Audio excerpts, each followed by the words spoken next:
Eu vou fazer algumas considerações sobre a epístola do apóstolo Paulo aos Filipenses. Sempre lembrando que epístola é carta, então é a carta de Paulo aos Filipenses. Essa carta vai ser datada de 60, entre 60 e 63 depois de Cristo, e também é considerada uma epístola da prisão. Paulo ele está escrevendo da prisão em Roma à igreja de Filipos. E é interessante Filipos porque Filipos é a primeira igreja missionária, ela é a primeira a cooperar com Paulo, e Paulo vai falar isso aí. Nenhuma igreja tinha se prontificado a colaborar no ministério, e Paulo diz que a primeira igreja que tinha, desde o princípio do evangelho, e quando ele partiu da Macedônia, ele explicava que nenhuma igreja se comunicou com ele com respeito a dar a receber, somente a igreja de Filipos. Então, uma igreja que desde o início ela colaborou, auxiliou o apóstolo Paulo nas suas necessidades financeiras. O nome original de Filipos era Crenides, significava pequena fonte. E diz que em 356 a.C., Filipe III, rei da Macedônia, ele começa o seu reinado e dá o seu nome ao local. Aí seria como Filipe seria pertencente a Filipe. Agora, quem é esse Filipe III da Macedônia? Esse aqui é o pai de Alexandre o Grande, que vai fazer da Grécia um império mundial. Então, Filipe III é o pai de Alexandre o Grande. Alguns estudos dizem que foi ele que fundou a cidade, que ele teria sido o fundador, mas eu não acredito que tenha sido, porque a cidade tinha um nome anterior. Eu acho que ele simplesmente reconheceu e colocou o seu nome na cidade. Agora, o que acontece de interessante aqui é que em 42 a.C., Júlio César, o governador de Roma, ele é assassinado. E 4 generais eles começam a lutar pelo poder, e essa região de Filipos vai se tornar o campo de batalha, e vai se tornar um famoso campo de batalha. De um lado vai estar Cássius e Brutus, do outro lado vai estar Otávio e Marco Antônio. Então são 4 generais lutando pelo poder. De princípio, Otávio e Marco Antônio vencem Cássius e Brutus, e depois eles lutam entre si. Otávio sai vencedor, e aí ele se autoproclama imperador, e termina a república, e Roma se torna uma ditadura.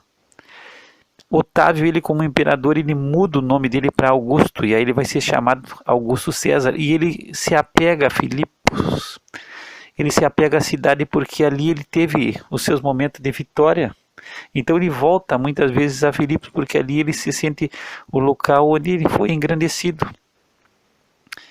Ele vai designar Filipos como uma colônia romana, e aí ela vai ter um série de privilégios. É uma colônia romana. O cidadão romano ele não precisava pagar impostos, ele tinha muitas vantagens. Muitas vantagens. E por que eu estou falando de Otávio? Parece que não tem um contexto. Otávio não tem um contexto de nós estar levantando esse problema, porque Otávio ele se torna Augusto César, e é ele que vai ser usado por Deus para fazer o censo.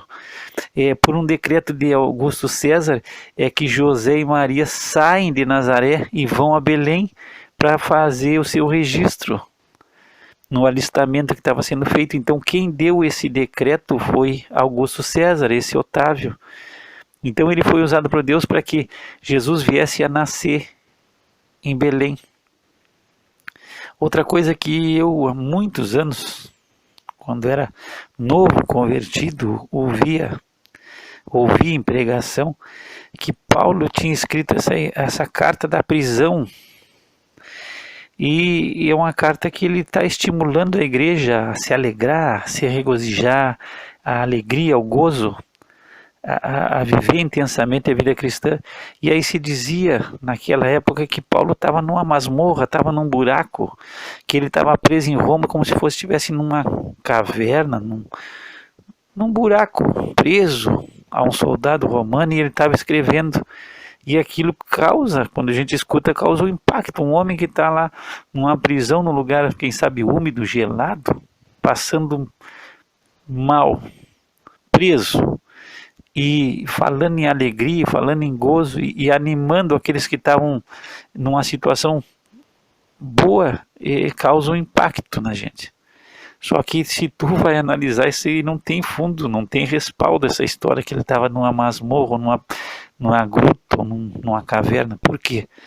Paulo era cidadão romano e pela data da carta, nessa época ele está, como o Lucas falou, ele está numa casa alugada. Ele tinha o direito de estar, não numa masmorra, mas o direito de estar preso numa casa que ele alugou, e ali ele estava preso a um soldado, mas ele estava na casa e recebia as pessoas normalmente, quem vinha falar com ele, e pregava o evangelho com tranquilidade. Então, pela data da carta, essa história que eu escutei quando era novo convertido, não tem um fundo verdadeiro. Então, é por isso que muitas vezes a gente escuta muita coisa e não tem respaldo. Como hoje a gente sabe alguma coisa, mas futuramente a gente aprende outra coisa e vai ver que o que a gente está passando muitas vezes não tem um respaldo. Não tem respaldo nenhum. Então essa história não tem, para mim não tem respaldo. Quem sabe na segunda prisão de Paulo, quando ele vai ser morto por volta de 67 depois de Cristo, quem sabe ele pudesse já não estar numa casa alugada e estar realmente numa masmorra, aí sim. Mas aí essa carta não seria datada desse período, e sim do período de 60, em torno de 60 a 63 depois de Cristo. E Paulo, ele para mim, o forte dessa epístola é unidade, é um mesmo sentimento, uma fé, unidade. Paulo está conclamando a unidade da igreja. É interessante sempre comentar sobre a saudação de Paulo, graça e paz, e aí vai ser porque sempre ele está escrevendo por uma igreja mista, a igreja de judeus e gregos, e aí ele usa a saudação graça, que é boa vontade, e paz, que é o shalom. Então ele usa, porque ele está falando para uma igreja que está composta por tanto gentios, que são os não judeus, como judeus.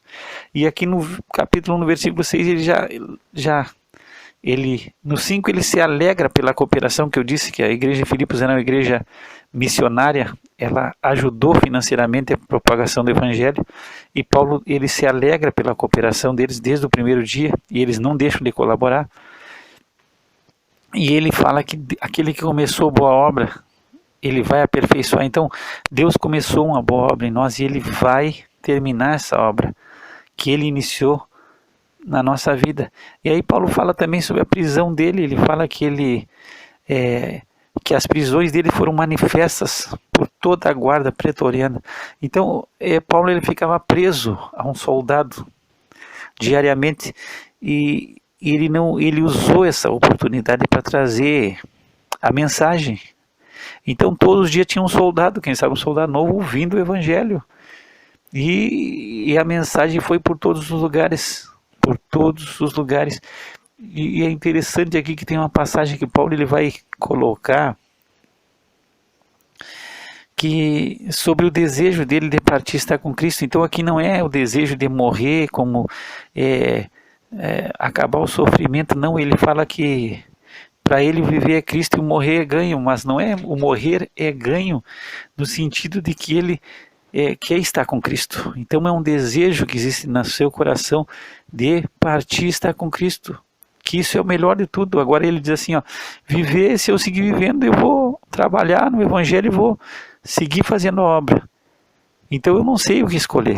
Então não é um desejo de morte, um desejo mórbido de desilusão com a vida, mas sim um desejo de estar com Cristo. E aqui nós vamos pegar algo interessante também, porque existe uma doutrina me parece que é adventista do sono da alma, que a alma vai entrar num sono até um momento X, e isso não tem respaldo, porque se Paulo diz assim, ó, se eu morrer eu vou lá ficar dormindo, se ele cria nessa doutrina, ele diz, não, então é melhor ficar aqui vivendo, mas ele sabia que ele está com Cristo, e eles ausentes no corpo, presentes no Senhor, ele vai colocar essa situação. Então, a gente muitas vezes deixa algumas doutrinas que não são bíblicas entrar no meio da igreja, e eu já ouvi isso aí do sono da alma, que não tem respaldo bíblico. Aí, novamente, ele vai exortar no 27 para que se portar dignamente conforme o Evangelho de Cristo. E aí, esse dignamente vai ser ter um porte correspondente ao Evangelho, agir, pensar ou falar conforme o Evangelho do nosso Senhor. E aí, como eu falei, ele vai falar sobre unidade. Por que eu acho que a tônica do livro é a unidade? Porque ele vai falar que todos estejam no mesmo espírito, combatendo juntos com o mesmo ânimo. Então eu mesmo espírito, o mesmo ânimo e combater junto. Então, ele está chamando a igreja a uma unidade.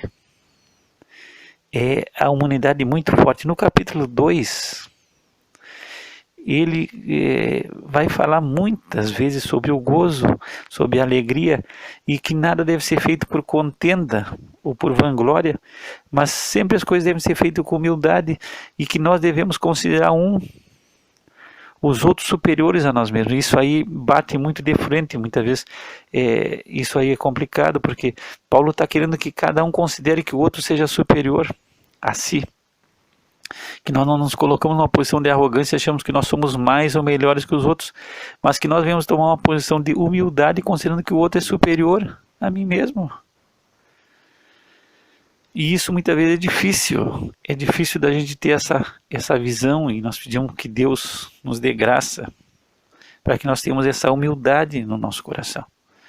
E aí ele traz algo maravilhoso da palavra, ele traz o exemplo do nosso Senhor Jesus Cristo. E aí ele vai dizer que age em nós o mesmo sentimento que houve em Cristo. E qual o sentimento que houve em Cristo Jesus? Que ele, sendo em forma de Deus, ele é Deus, ele não teve por usurpação ser igual a Deus, mas ele fez-se a si mesmo de nenhuma reputação, ele toma a forma de servo, e ele se faz semelhante aos homens. Então ele é Deus. Ele toma a forma para servir, ele não vem para ser servido, ele não vem para nascer num palácio, ele não vem para ser o bambambam, ele vem para servir, ele vem para entregar a sua vida.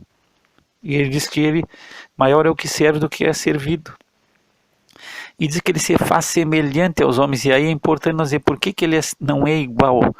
Porque Cristo ele não tinha essa natureza nossa pecaminosa. Ele é semelhante a nós, mas ele não tinha a nossa natureza pecaminosa.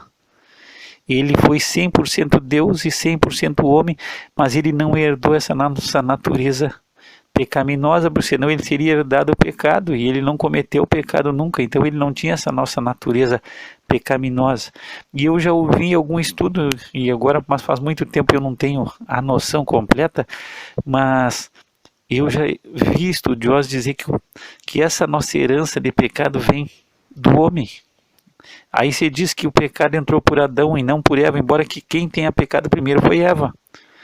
Quem desobedeceu primeiro foi Eva, e depois Adão, ele pecou. Mas Paulo escreve que o pecado entrou por um homem, por Adão. Então isso aí é uma coisa um pouco complicada. E aí teria a passagem do pecado pelo homem e não pela mulher. O homem passando a herança de pecado. E como Jesus ele não tem o pai humano, ele não recebeu essa natureza pecaminosa que nós temos na nossa vida. Essa tendência ao pecado. E aí ele vive uma vida sendo 100% homem, mas sem nunca ter pecado. E ele vai ser 100% Deus. É uma coisa bastante complicada, quem sabe. E nós não vamos resolver agora, em poucas palavras, mas quem sabe futuramente a gente resolve esse problema.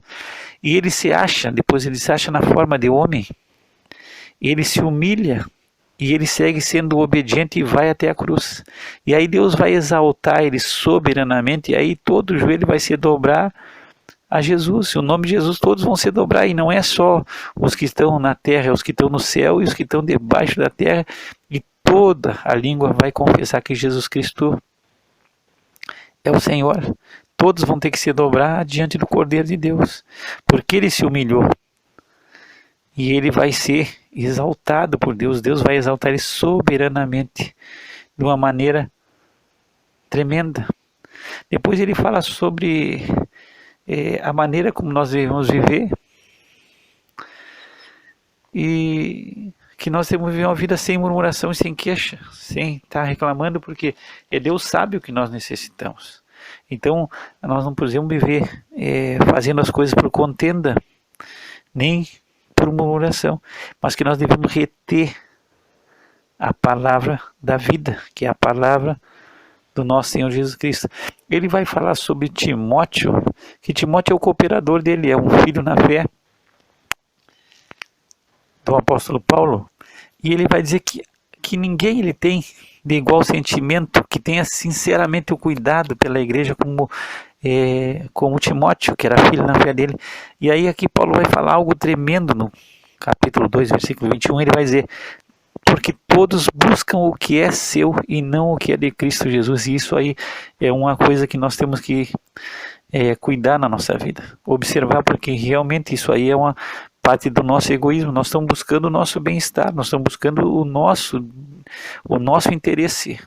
E aí Paulo diz: todos buscam o que é seu. Quer dizer, nós não buscamos o que é de Cristo, nós buscamos o que é nosso. Nós precisamos primeiro nós estar no lugar ao sol. Se tu vai lembrar a igreja, quando Ageu escreveu, ele disse: olha, não é tempo para vocês estar cuidando da casa de vocês e a casa de Deus está deserta. Muitas vezes nós temos esse descuidado com as coisas de Deus, com a casa de Deus, com a manutenção da casa de Deus, com as coisas que a casa de Deus necessita. E nós não temos cuidado com as coisas que são do nosso Senhor, e nós temos que acordar que nós somos servos de Cristo. E aqui Paulo vai dizer: todos buscam o que é seu e não o que é de Cristo. E ele está exortando a igreja, para que a igreja venha a despertar. Depois ele vai falar sobre Epafrodito, que foi cooperador de Paulo, companheiro dos combates, e que ele foi enviado. Paulo está na prisão, e aí a igreja de Filipos ela recolhe uma oferta para ajudar o apóstolo Paulo. Lembra que ele está preso, mas ele está alugando uma casa. E aí eles mandam uma oferta para Paulo pela mão de Epafrodito, e Epafrodito vai, só que Epafrodito adoece, quase morre. E aí Paulo diz: olha, Deus teve misericórdia de mim para que ele não morresse, porque eu já tenho tanta tristeza, tenho tido tanta tristeza, que se ele morresse, ia ser mais um sofrimento para mim. Mas aí Deus teve misericórdia, e aí Paulo estava mandando Epafrodito de volta com essa carta. No capítulo 3, ele vai falar de novo sobre se regozijar no Senhor, e ele diz: olha, eu não me aborreço de escrever as mesmas coisas, é segurança. E aí ele vai exortar também para se guardar dos cães. Quer dizer, os cães naquela época não eram animais de estimação como nós temos hoje. Os cães eles não eram domesticados, não eram considerados como hoje a gente considera. Então eles eram animais vis. Então eles têm que ser cuidados desses que são vis. Aí ele fala dos maus obreiros da cortadura, dos judeus que pregavam a circuncisão. E uma coisa que ele vai falar é assim: nós não temos que confiar na nossa carne, nós temos que confiar em Cristo. E ele vai se colocar contando o seu testemunho. Se alguém pudesse confiar na carne, mas eu fui circuncidado ao 8º dia, sou da linhagem de Israel, da tribo de Benjamim. E Benjamim, é bom lembrar, Benjamim é o único dos filhos de Jacó que nasceu na terra prometida.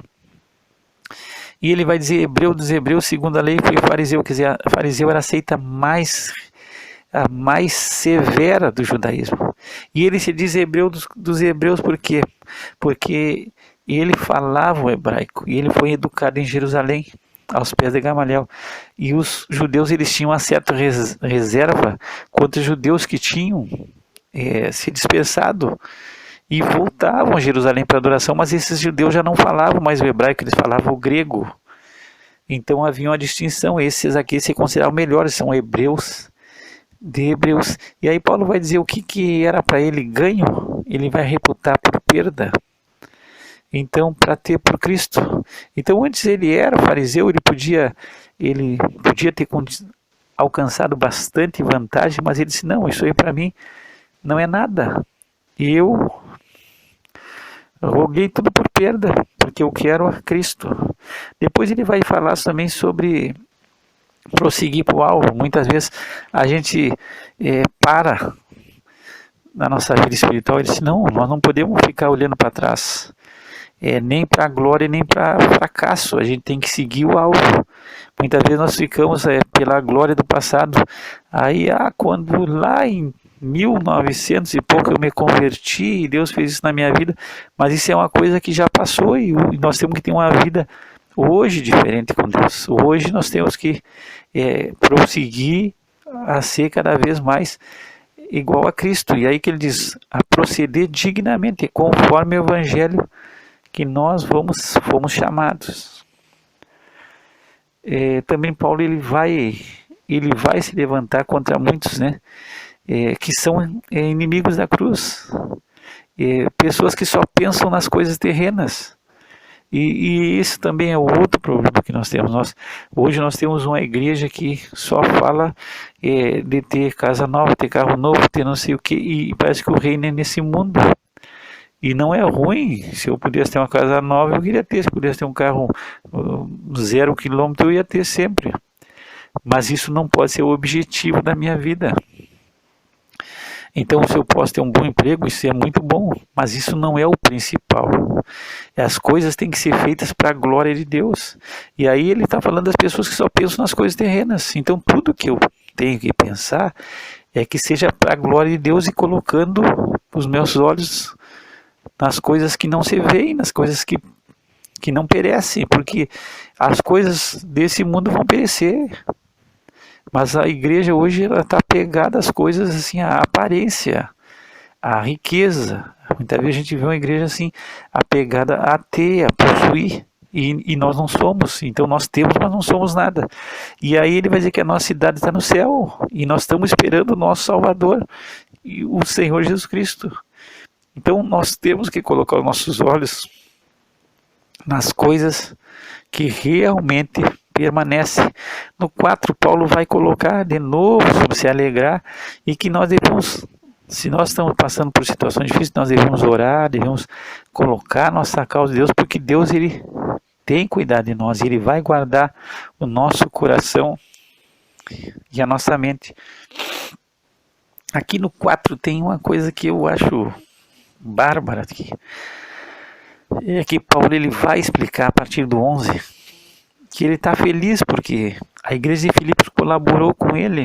Ele ficou feliz de receber aquela oferta, mas ele não está apegado ao dinheiro. Ele se alegra pela iniciativa da igreja, pelo que a igreja fez, não é o dinheiro em si, porque ele diz assim, não é, eu fico feliz, eu me alegro em Deus, e não, ele vai dizer, me alegro porque vocês se lembraram de mim, então não é o dinheiro em si.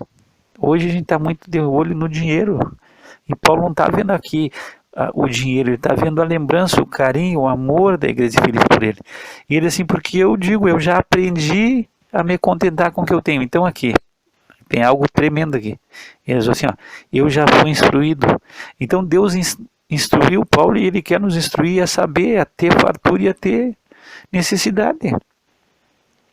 Então Paulo vai dizer que ele aprendeu a se contentar com o que ele tem, ele sabe ter. Abundância ele sabe estar abatido. Eu sei estar, quer dizer, isso não vai me mudar em nada. E nós temos que aprender a que às vezes nós vamos ter abundância e às vezes nós vamos ter...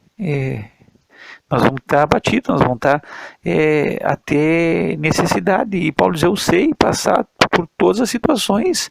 E aí ele vai dizer, tudo posso em Cristo que me fortalece. Mas esse tudo posso em Cristo que me fortalece, ele está nesse contexto de saber viver com o que a gente tem. E não ficar reclamando, nem murmurando, e nem botando as coisas fora.